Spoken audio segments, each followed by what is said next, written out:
Dear venerable sisters and brothers, Dhamma friends, we are going to have time with the talk today. May everyone settle down for the talk and give the consent with 3 times. Sadhu, sadhu, sadhu. Namo tasse bhagavato arahato samma sambuddhasse. Namo tasse bhagavato arahato samma sambuddhasse. Namo tasse bhagavato arahato samma sambuddhasse.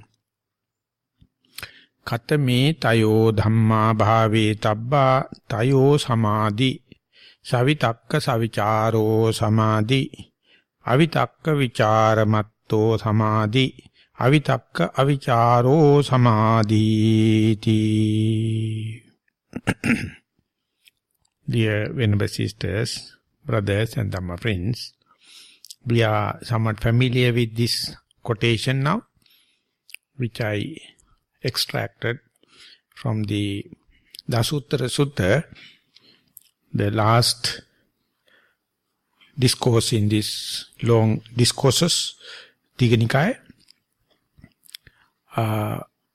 What are the 3 things one should cultivate or develop? Namely, 3 kinds of concentrations. The very first one is Savitakka Savicharo Samadhi, with the applying thoughts and the discursive thought, or sometimes called thinking and pondering. Or we can say naming, knowing, noting and knowing. And there's one kind of a concentration, one-pointedness with noting and knowing. And the second one is knowing without noting, or discursive thoughts without applying thought, or pondering without thinking. The last one is avitakko avicharo samadhi, no pondering, no thinking, and still there is a kind of a samadhi, and according to the presentation, that is the most refined term. It's the most refined kind of concentration. So we have already discussed these different samadhis under different conditions, and with that background, now we can compare how does it appear in our day-to-day meditation and how it helps circumstantially.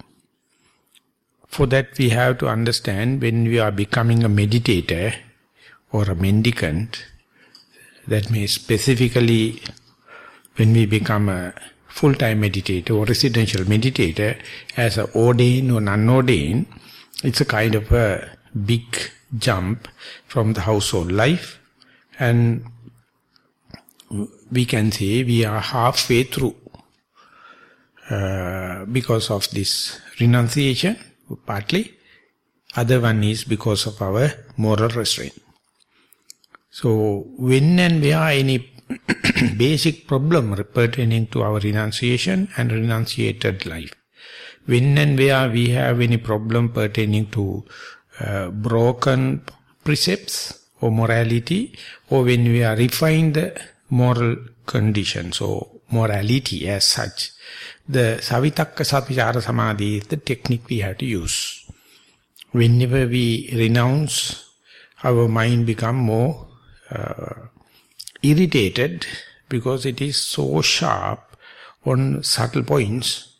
So therefore our irritation is increasing rather than in the household life, because mind is very callous over there and very not concerned about the spiritual development, totally engaged in sensuous pleasure.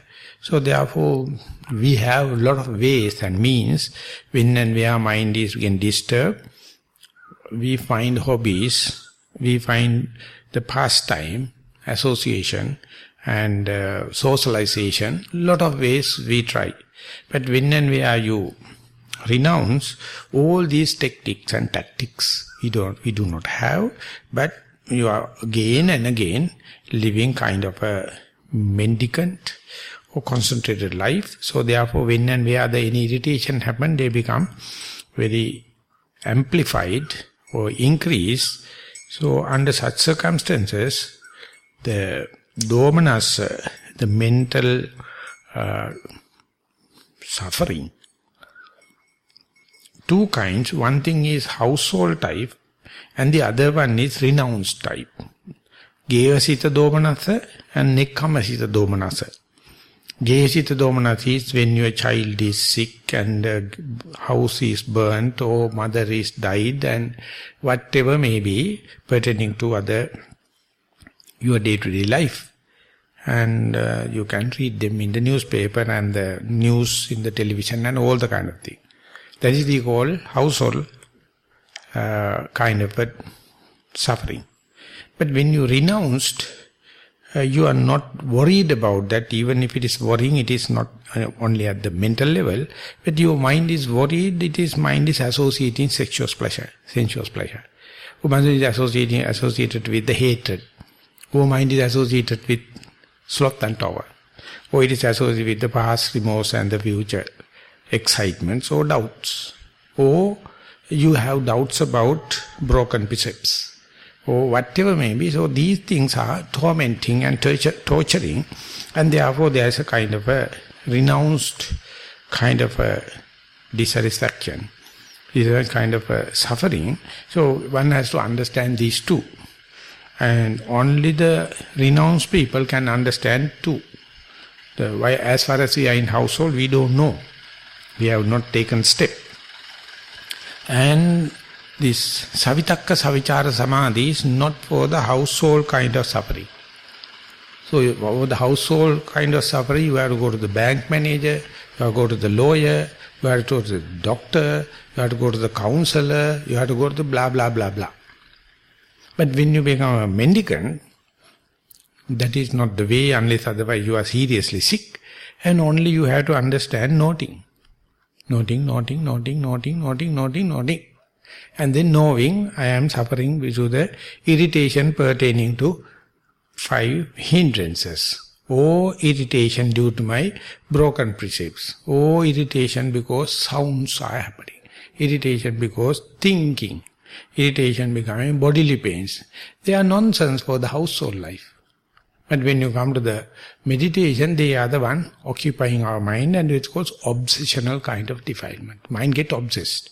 So when such a thing happens, you have to clearly understand the household suffering and the renounced suffering. And whenever the renounced suffering happens, don't worry about concentration. That is called samatha samadhi. Don't worry about vipassana jnana, or that means insight knowledges. Don't worry about jhanic pressure. Don't worry about the fruition, because it's far and away. So you have to first and foremost deal directly with the renunciated kind of suffering. It's a valid kind of suffering. And very understanding of that is what we need, so-called theoretical knowledge. If you do not have theoretical knowledge, you may think after renunciation, my everything is gone, I must be in the heaven. Or I must get the clairvoyance and I must have the magical mind and all the kind of thing. But instead what happens is, you get rid of the household suffering and you get into the trouble of renunciated kind of suffering. And once you come into that, you are in between two worlds.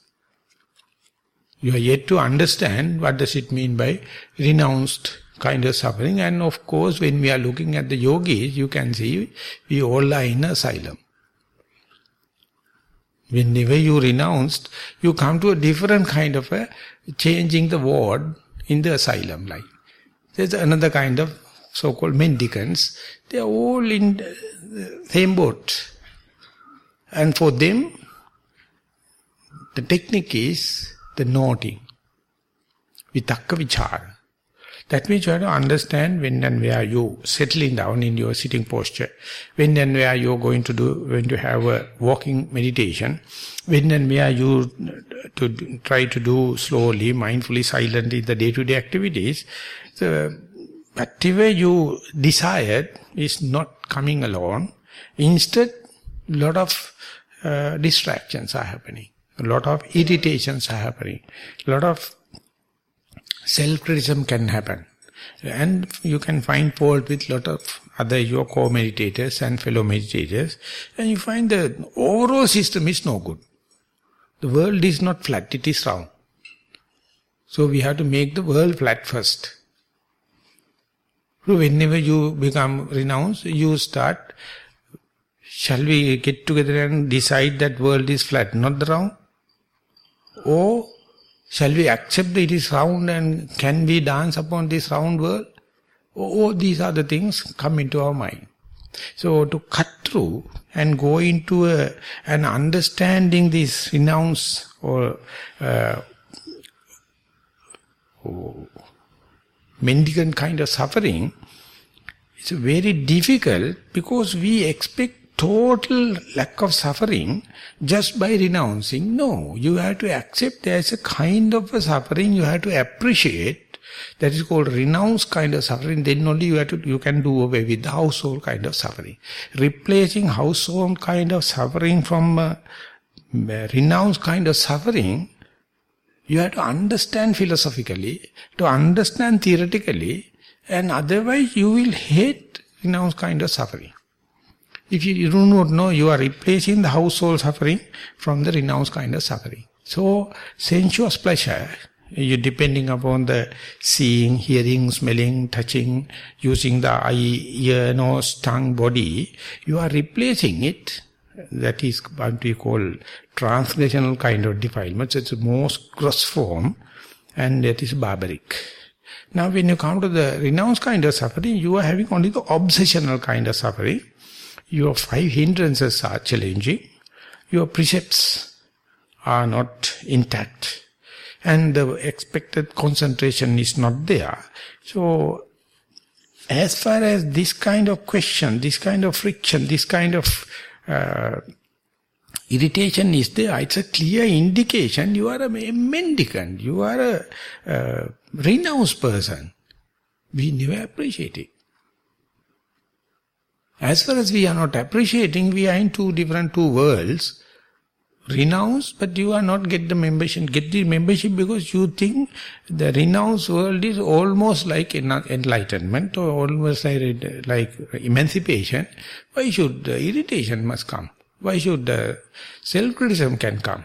Why should the finding fault with others can happen? Why would that world is not function properly? So this part is the most difficult part. How many years, how many retreats, how many teachers, how many meditative objects you have to go through? Unlimited.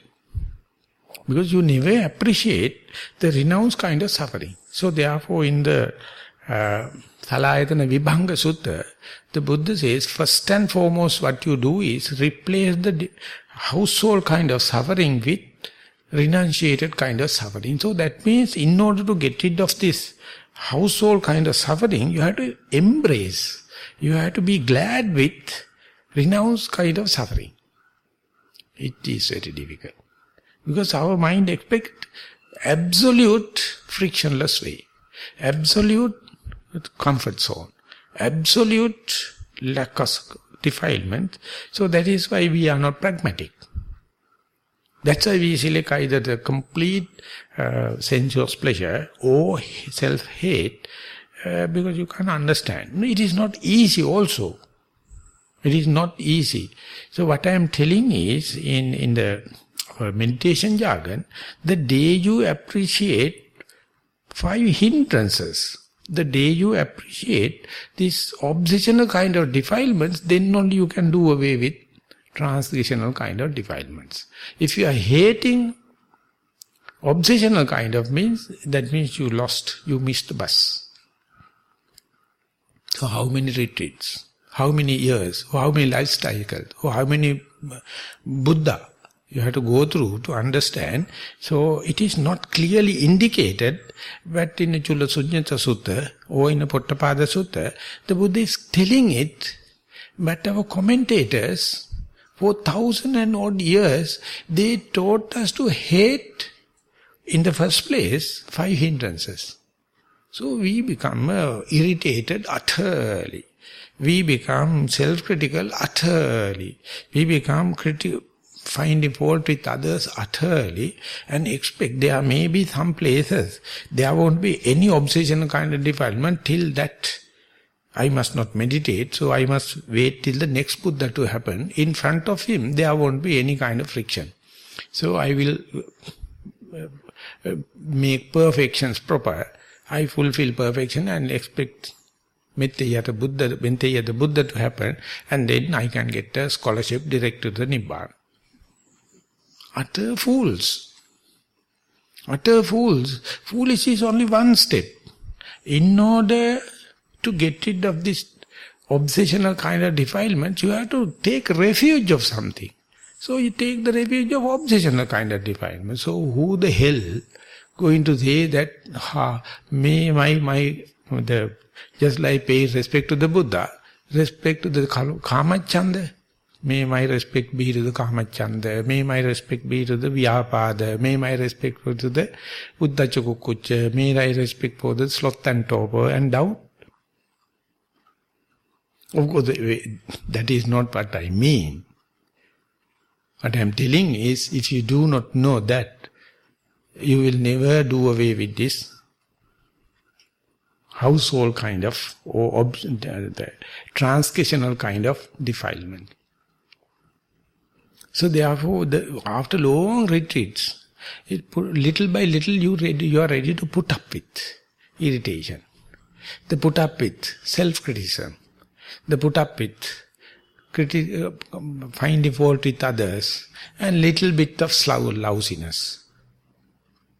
And when I was in Pandita, there was a Japanese person. He is, in Japan, everything is perfect. Everything is, precise. And his life is very square. So there should have a certain amount of lousiness, otherwise it is very dry. Too much technicality. So likewise, there should have a certain amount of lousiness in our day-to-day life. So in the meditative life, don't expect everything without friction or without irritation, without self-criticism. No. There should have. So how can I live with? Technique is noting and knowing. Not my mind is now with Kamacchanda or sensuous desire. Or my mind is with hatred. Or my mind is with sloth and torpor. Or my mind is the past or future, regret or excitement or doubt. That very understanding, the diagnostic quality, we never appreciate it. So therefore, not only we do not appreciate the diagnostic quality, we undermine the mindfulness itself. Whenever mindfulness going to come and say, hey, your mind is with sensuous desire, Kamacchanda, you hate Kamacchanda, in the same token you hate mindfulness. And you say, how can I be mindful? Definitely I must not be mindful because my mind is with Kamacchanda. I mean, that is the time mindfulness is doing a great job. It is not only recognizing and diagnosing the primary object, but it is telling my mind is with the desire, sensuous desire. So you must really appreciate this hard task. As well as whenever you see I am irritated, I have the hatred in mind due to the sound or thought or pain, to understand still you are mindful, but the mindful indicated is maybe a defilement. But the mindfulness is a great task. And sloth and torpor, past and future, regret and kind of thing, and doubt. But if you study the four foundations of mindfulness, that means Sattara Satipatthana, this level come at the Dhammanupassana level.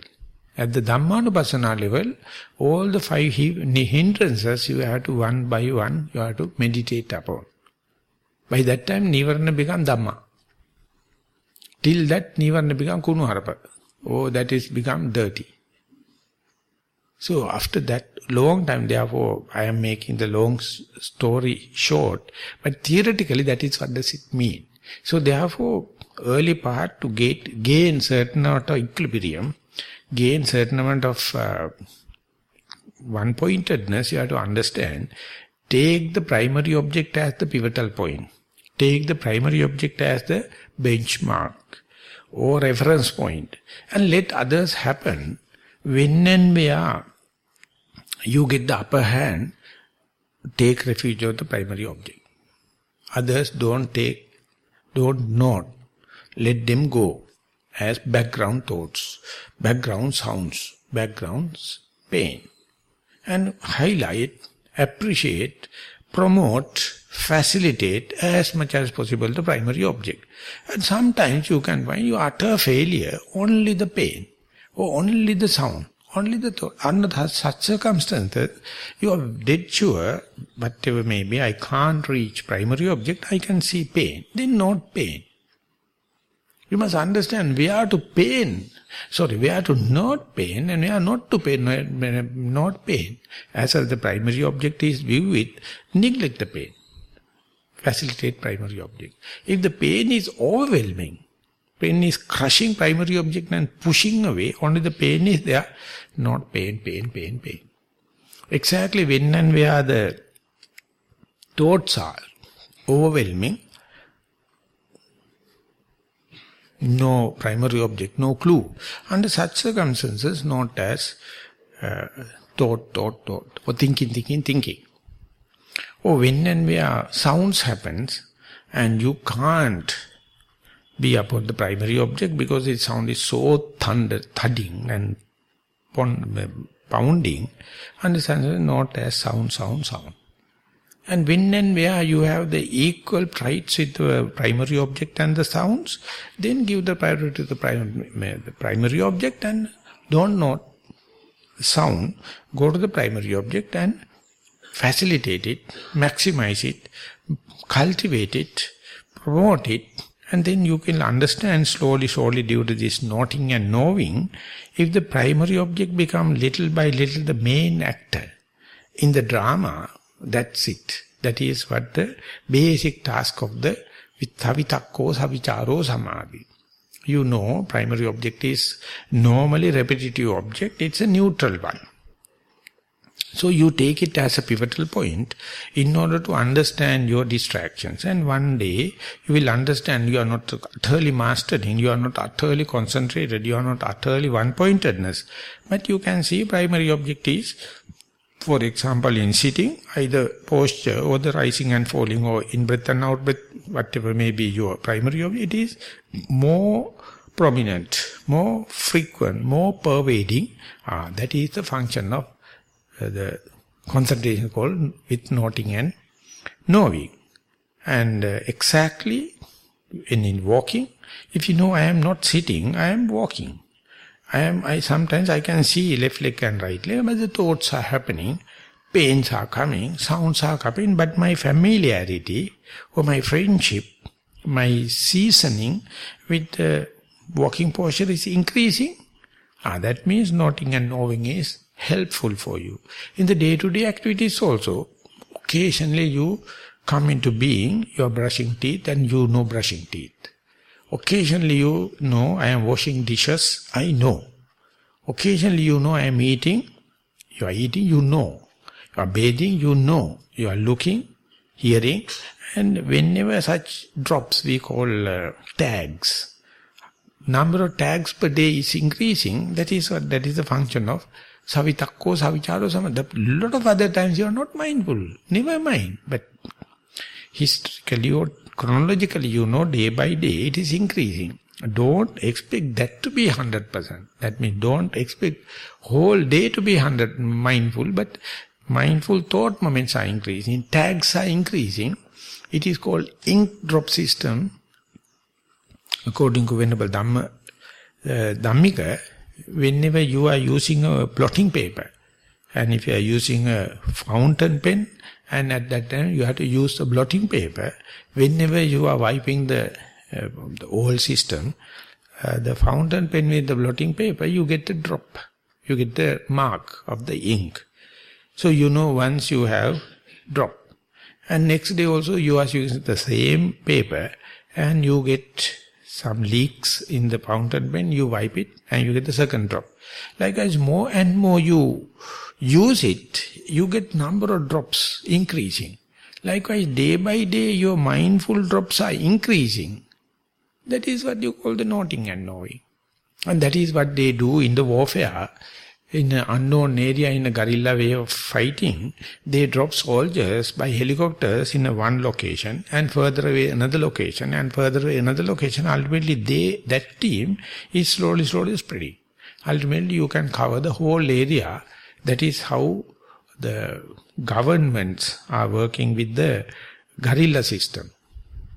Exactly the way, see in your day-to-day time, how often you become self-aware. When you are walking, all of a sudden you come to, I am not on the walking conventional path, but I know I am walking. Simply, you know you are not sitting, you are not eating. Likewise, whenever the noting and knowing happen, it is not limited to the sitting posture, but number of ink drops are increasing. Number of ink drops are increasing in sitting, walking, day-to-day activities. The theme may be the posture. That means self-aware.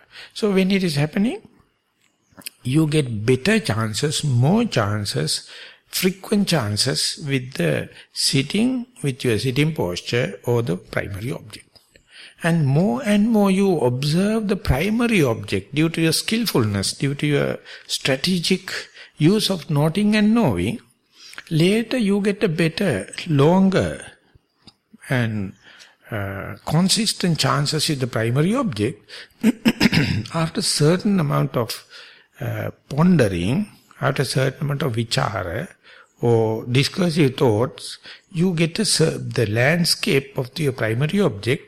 It becomes so familiar, not that you are 100% with primary object. Due to the familiarity of the primary object, you can be with primary object without noting. But you are dead sure, not only I am in sitting posture, I know the beginning of the breath, middle of the breath, end of the breath, in-breath. Or beginning of the out-breath, middle of the out-breath, end of the out-breath. Or in the walking, you know you are in a posture, walking, and you can see the lifting movements, moving movements, dropping. Likewise, the amount of information, shapes, and the manners are increasing there, you must be sucking them. You must taste the sap of the object. That is called Dhamma juice, Dhamma sap. And if you are skillful it, you can make use the advantage of lack of noting, but knowing is increasing. And that point,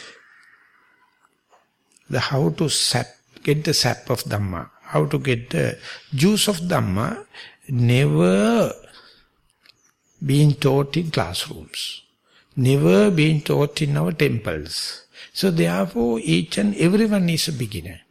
So Pandita Sadhu used to say, we are expecting too much from a yogi. Because they can keep the object view it. And when and where it happens, the teachers are telling, don't just look at the object, go there and get as information as possible. That is the vichara. That is the inquiring mind. Or that is the pondering into. That is what you call plunging into. That is what you call close observation of the object. That is what you call continuous observation of the object. So you can't do without savitakka savichara samadhi. First and foremost, you have to keep the object avenued with. Keep the object face to face with. Keep the object repetitively appearing. And when and where happen, you must be prepared for avitakka vichara matta samadhi. You just get the sap. You get the information, shapes and the manners of the object, and it is called Dhamma juice. And that is what we need as much as possible in your report. How much shapes, how much manners you can fill your report. And if you are not telling this is the object, this is the way I note or not note, and this is what the information I get, more and more you associate the object. If you are presenting more and more sap, more and more juice, more and more shapes, more and more manners, that means you are skillful. They are not jumping into your report, unless otherwise you take special effort.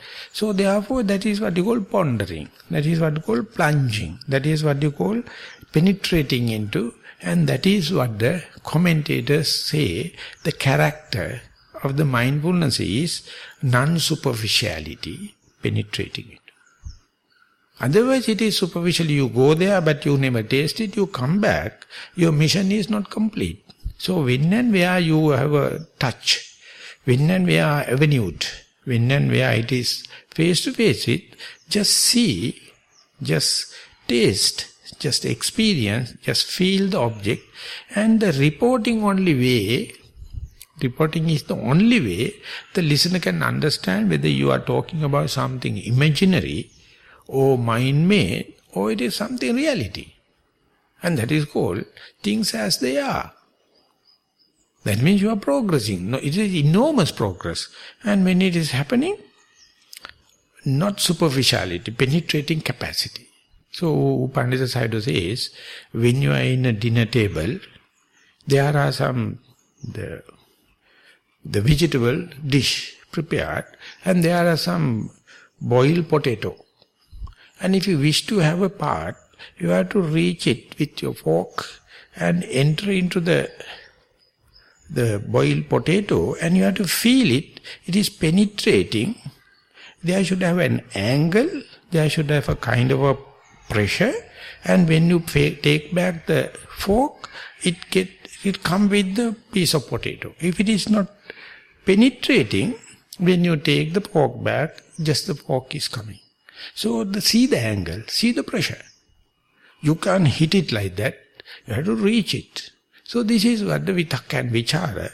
Mahasi Sayadaw says, if you are throwing a javelin, and if the ground is soft, it go there and penetrate and stand still. If it is not penetrating, javelin will fall. So likewise, you feel the object becomes softer. Object becomes malleable. Because you are sharp enough. You are like a radar beam. The object never just go there, but it's penetrate. And more penetrate, two things you can observe. You get more sap, you get more juice, and less distraction. No thought at that time. No sound distract you. No pain distract you. Because our mind is one thing at a time, and that done well. As far as it is penetrating into the object, the same mind can't think. No chance for thinking. Same mind can't listen. Mind can't reach out. And mind can't complain about the pain. So when and where you go there, you know your fork is penetrating into the potato. And you are the very person knows next time also how to penetrate. So it is simple like that.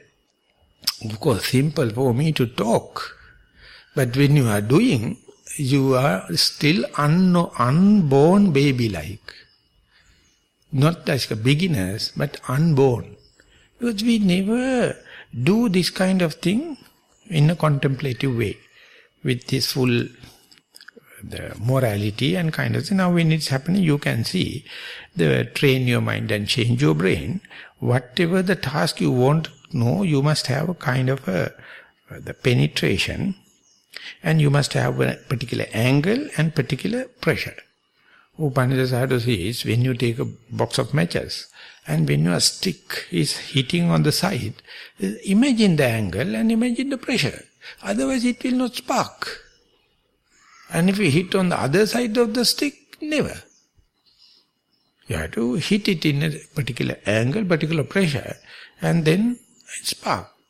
So exactly like you must feel it, whether your vitakka, the applying thought is reaching the particular object. If you do not know, that means your waste, your mission is a waste. Sometimes even without vitakka it reach due to your familiarity, but it must penetrate. When you are penetrating, when you take the fork back, it comes with the piece. Like that, you can see, you can understand that penetrating power, that the pondering power, non-superficiality, is only one thing you can do. So at that time, either theoretically you have to understand, you have to forgive and forget about the rest of the world. Or when it is happening, that thing can happen. You are no more in the world. Your senses are not working because it is highly specialized in that particular task and it is going there. And when you are thoroughly engaged in that way, you find that at that time there would have some raining happen and thundering happen. You don't know. You don't know whether you are in a straight and hunchback or whatever may be, because mind is thoroughly engaged in that kind of thing. And your report will be very, very vivid. You can give a very clear account what is happening.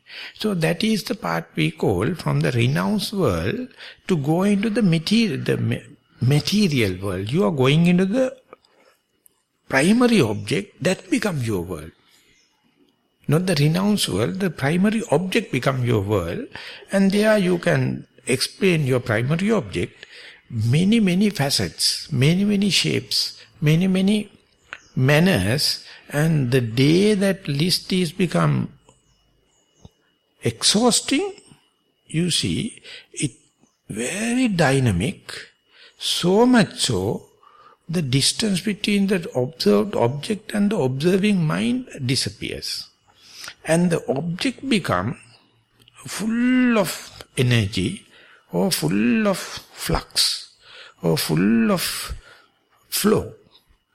And mind also working in the same RPM, working in the same momentum, and ultimately that understanding of the object or the knowledge, knowing, also become effortless because you and the object is nothing but same. That merging happens.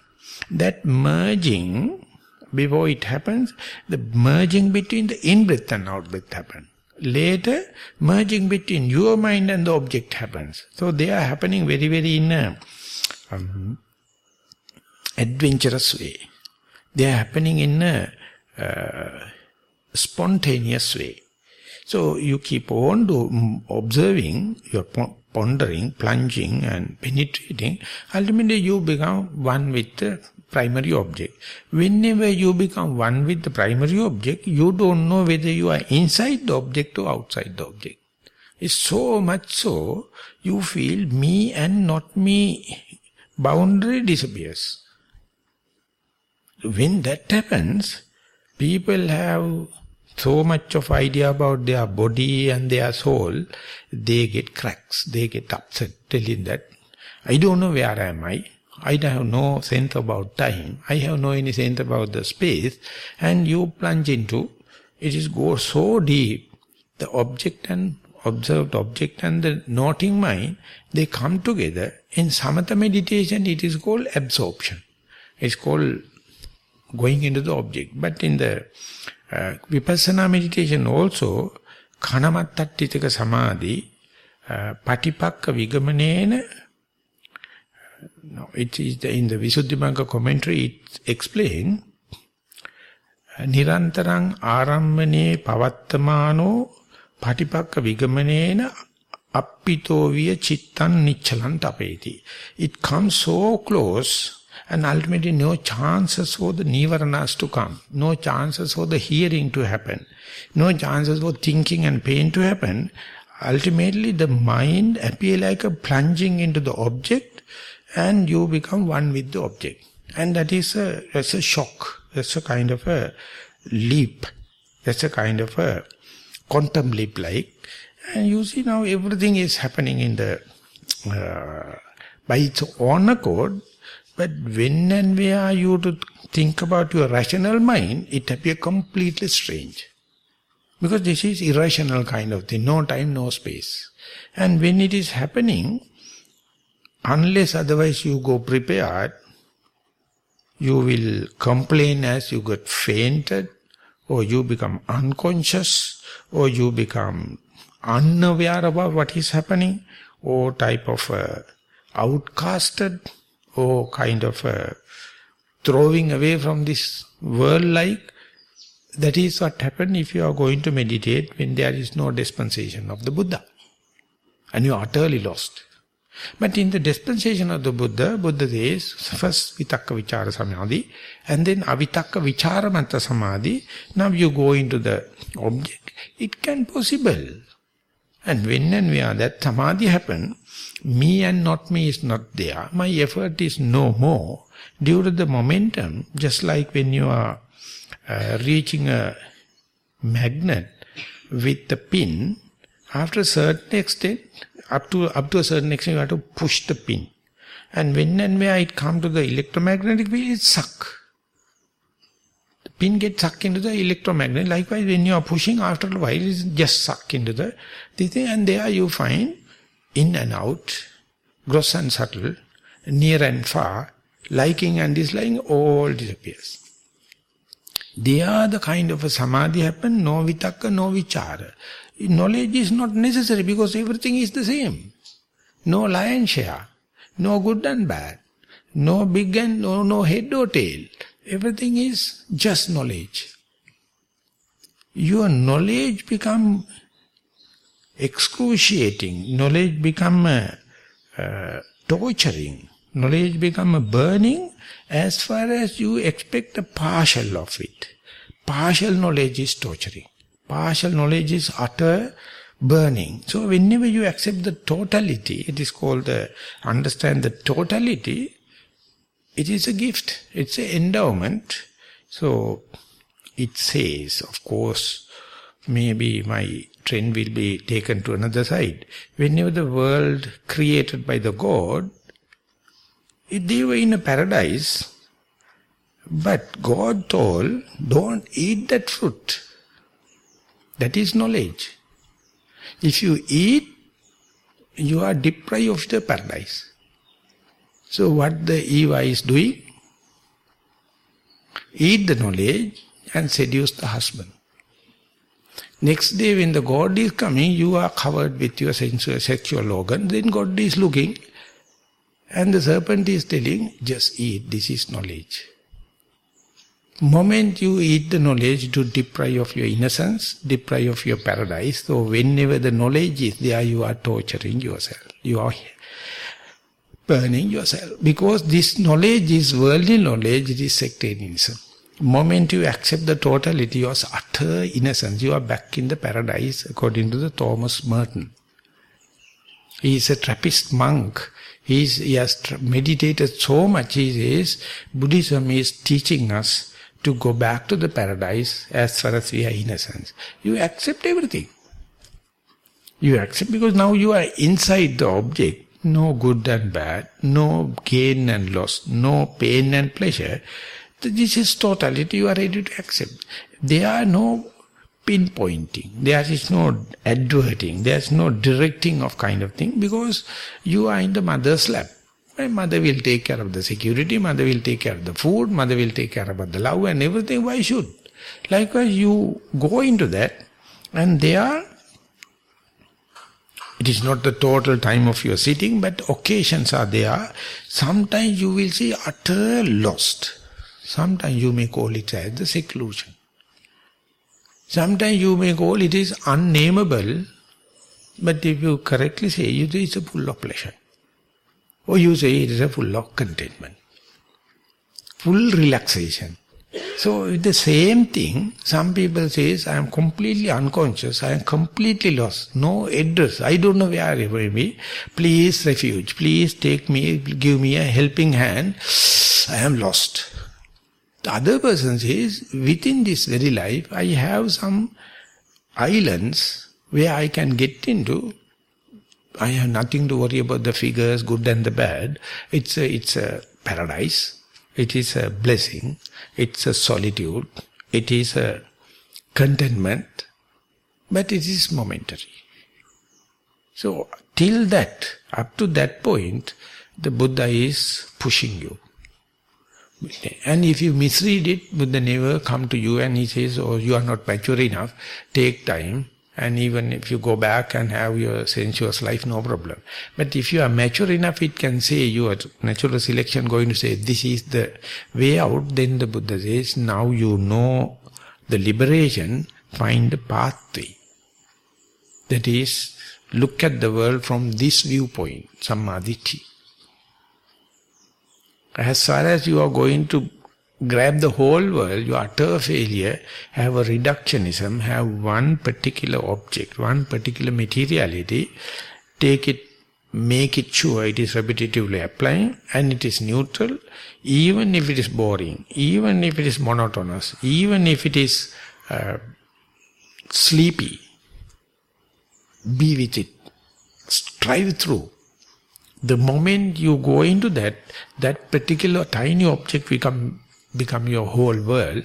And when and where this relationship, the closeness happens, you are no more the same likings and disliking. No more with the same personality traits. No more with your habits. You are ready to surrender. You are ready to be innocent. And then your contentment, your peace, your solitude is there. So till that you feel lonely. And after that you say it is aloneness. And the whole meditation is nothing but from the loneliness to the aloneness. Loneliness is a mental disease. Aloneness is Nibbana. For the lonely people, they are searching kind of a hobbies or socialization or security kind of thing. But if you are searching for aloneness, another person means another prison, another torturing, another disturbance. So you take physical solitude, mental solitude, and solitude from the likings and disliking. So slowly go into that. So when and where avitakka, avichara samadhi happen, simply you don't know where you are. As far as you know where you are, that is what you call egotism. That is what you call conceit. That is what you call this self-centered calculation, and then liking and disliking happen, and good and the bad thing happen, gain and the lost happen. So moment you lost it, if you are not prepared, it's a devastation. If you are prepared, you see, even the person like me started with so much of defilements and the weaknesses, I also can go there. And it is a human right or birthright, and still you have a chance to consider it as a fear or aloneness. Or if you are well instructed, if you are theoretically well equipped, you can have it as a aloneness, not the loneliness. Then the Buddha is asking, now mind your own business. Assimilate your Noble Eightfold Path.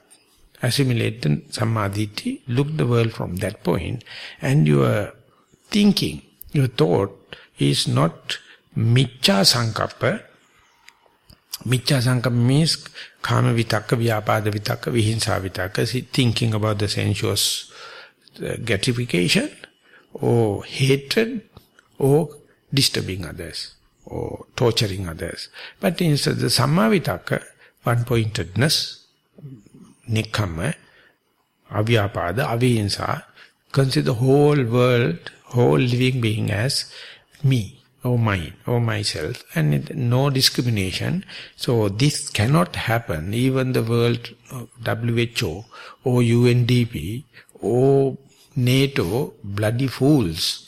They are sectarianism. They are killing the world. They are destroying this world. And they can't think about it because they don't have simple moral shame and the moral fear. Bloody shameless fellows. But don't talk about them, then your lives, this thing will be completely threatened. So see the way the Buddha is asking, be here and now. What a kind of humanity, what a kind of equality, and each and everyone is endowed with, each and everyone is born with. But the whole education system is sectarianism. Whole knowledge is worldly. Deprive of your paradise. Your innocence is gone, shattered. Today education is utterly make you a guerrilla soldier. Grab your whole one-upmanship, cutthroatism. This is what the present day. Feel so sorry about the school children. We are sacrificing them, knowing. But the thing is, parents do not know avitakka vichara samadhi.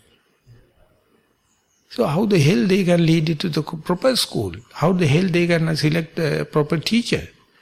So therefore, can we expect the whole world, whole parents to be avitakka vichara samadhi? No, they will think it as an asylum. Because I don't know where am I, no time, no space like. Not that I am telling throughout that you are in that, but the Buddha says that as far as you are in the sensuous world, you are scattered, finished. As far as you are in the one particular object, sitting, in breath and out breath, walking, left leg and the right leg, or day-to-day activities, then you are secured. But still, you are bounded with materialism. And see that object is disappearing. And then you are bound with no materiality. Or we can say subtle metal sphere. And when you go there, the world is nothing but a concept. It is nothing but a perception. And if you consider this as a solitude, yes, it is solitude. If you consider this as lonely, it's lonely. No one can come and say, don't think it as a lonely, think it as a aloneness. No, it is none of the Buddha's business. It is none of the teacher's business. So whenever it happens, if you misread it, wherever you go, there you are. What you see, that you are. So the preparedness and the theory and instructions make so much of difference. But even then, it never happened overnight. It has to happen 1,001 times.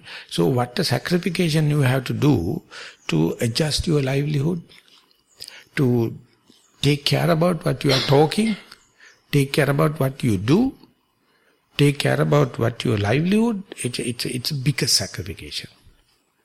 So reflect back and see, for the sake of this solitude, for towards this innocence, for the equal thinking about the living beings, how much I have sacrificed. Or am I still fighting for my luxuries? Or am I still fighting for my consumerization? Or am I still fighting in the hidden or directly for my one-upmanship? And still I am telling, if you know your one-upmanship, it's an achievement, you know at least. And if you know that I am discriminating my people and others, please accept it.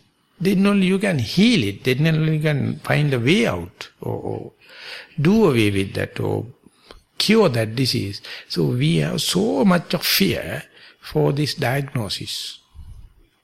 So as far as you make it as a challenge, as a danger, no healing, no medicine can work. So therefore, understanding the one-upmanship, understanding our conceit, understanding our egocentric kind of thing, don't think it is possible in this world we are created with sensuous or sense organs. No. Don't think that can happen when you are absorbed in one particular materiality or concentration. Once the object is disappeared, once everything gone, and you are in a frictionless area, that is the only place you can think in terms of vitakka vichara. No knowledge as such, but you utterly know you are here. Utterly you know now. Utterly you know me. Here now I am. And when it is happening, you see, it is already was there, but I never ready to accept it. Whenever you feel, here now I am, it is boring. It is monotonous. So you think there may be a shortcut, or there may be a special formula, or golden formula to get rid of this boredom and kind of thing. No, this boredom is the what? You have to look from the gladness point of view, or as an endowment point of view, And if it is so, you can easily put up with this boredom. You can easily put up with this monotony. You can easily put up with this sloth and torpor. You can easily put up with this uncertain situation. But we, humans, always think, no, the next Buddha come and he will release this boredom. He will release this monotony. He will release this sloth and torpor. Then I will be blessed person and I will directly go to the Nibbana like a intercity bus, non-stop. This is utterly happening among the Buddhists. That's why they are engaged so much in merit-making business. They think one day merit will come out of the perfection and I will get a scholarship directly to the Nibbana and Buddha will come and ask and I will be there. So they think, we can cheat the Nibbana and get for the lower quality one without much of avitakka vichara samadhi. Even the vitakka vichara samadhi we can trade with and then get the Nibbana. Never. Vitakka vichara samadhi you can trade with avitakka vichara matta samadhi. Avitakka vichara matta samadhi you can trade with avitakka vichara samadhi. It is happening in a orderly manner, replacement manner. Idam nissa, idam pajata. That's the way Buddha says. To get that, give it up. And when you go to that, you get another refined thing. If you wish to go into that, give up this. And then you get a still further refined thing. Likewise, you are replacing the gross thing by a refined thing. So this is called Anupubba Sikha, Anupubba Kiriya, Anupubba Pratipada. This is the gradual process. So our theoretical mind is expecting absolute, perfect, frictionless path. You don't know the relativity, and so much so, for the last century, we recognized Einstein as the main scientist because he presented the relativity. For the 100 years, still we say Einstein is a genius person. I cannot be Einstein because I want to have exact 100% truth, 100% Nibbana, 100% absolute Nibbana. We never trade with, we never proceed with replacing the gross thing with the subtle thing. And if that is the criterion, if you are looking at, you have to look, when compared to yesterday, am I more mindful about my sitting posture? Am I more happy with myself? Am I more loving kindness, or is this am I become my best friend? The day you become your best friend, you will love the humanity. Otherwise you are a mercenary, whether you like it or not. Because you are in the acquiring, the lion's share. You wanted to have, and therefore love yourself. Whatever the posture you are, just take a cat as an example. Wherever the cat is there, it is very luxurious. Or otherwise look at a fish tank. All the time they are happy, they never sleep. Fish, they don't have eyelids. Utterly live. Never reverse, only forward. Look at them fish. When you feel disturbed, go and look at the fish tank. They are Buddha. They are teaching us in an exemplified manner. So that is why cats are becoming so domestic. But if the cat look at us, they will think that humans think they got the technology and the infrastructure and everything. More and more the infrastructure and the technology develops, more and more frustration. More and more tension. Imagine the way we were living below 6 years old. We are just like cats. Therefore, whatever we have acquired, not utterly bad, but you have to use them as for the utility value, pragmatic way. So therefore, Pandita Sayadaw used to say, all the theoretical knowledge is not bad. If you know how to use them, otherwise theory become your master, you become slave. That is what happened in the universities now. No moral shame, moral fear. They are cutthroatism. All the economic centers, dirty places on the earth. So therefore in America there's a lot of children, they are not going to school, teaching at home. Because schools are mercenary, they are regimenting. And ultimately, if they are not, and there are systems, if the certain signs are there in the children, the teacher can report to the principal, this child is abnormal. If the 30% of the children more abnormal, then teacher will get a promotion. They will get a higher salary, which is a difficult class. And if you have more than 3-4 classes, principal get a allowance.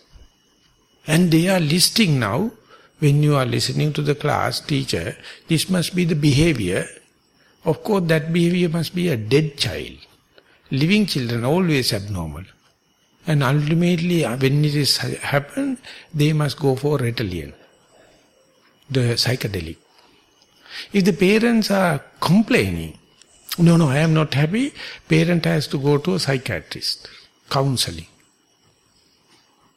So this is what happens in the highest level of education.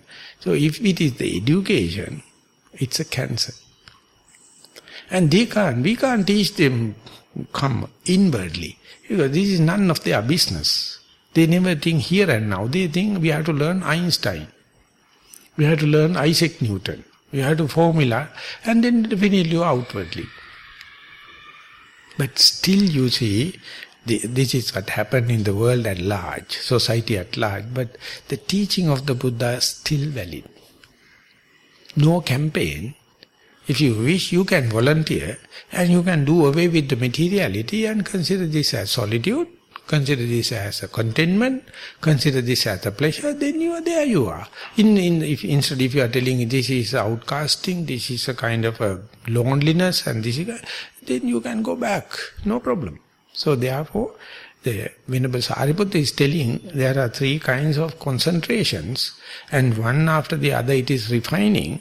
But if you go prepared, better chances, because meditation is not a long business. Morning if you know, evening easily you can understand this. Within 7 days you can understand it. And 7 years is the maximum, the Buddha says. But how many years we have meditated now? Still we have to follow a cat. The cat is still better. Even it is behind a rat. You see, when it is behind a rat, what a skillful way it is doing.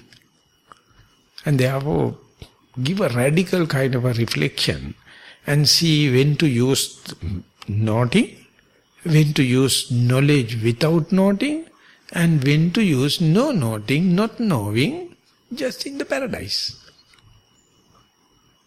And to end up the talk, I would say not a single one in this audience not experienced it.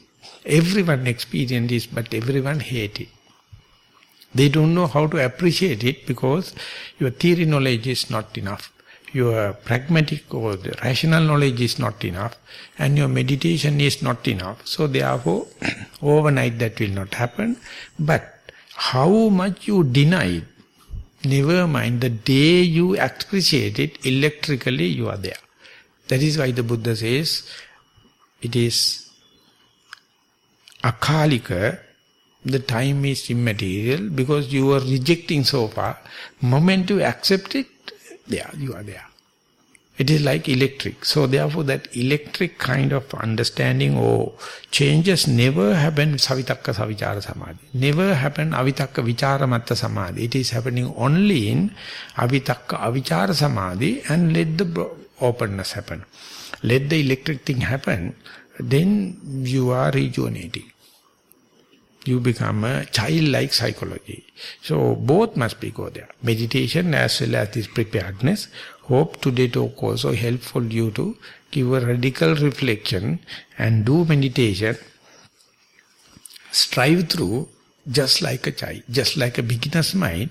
Then there are better chances, and will it be a encouragement for you to continue the practice. Thank you very much for listening.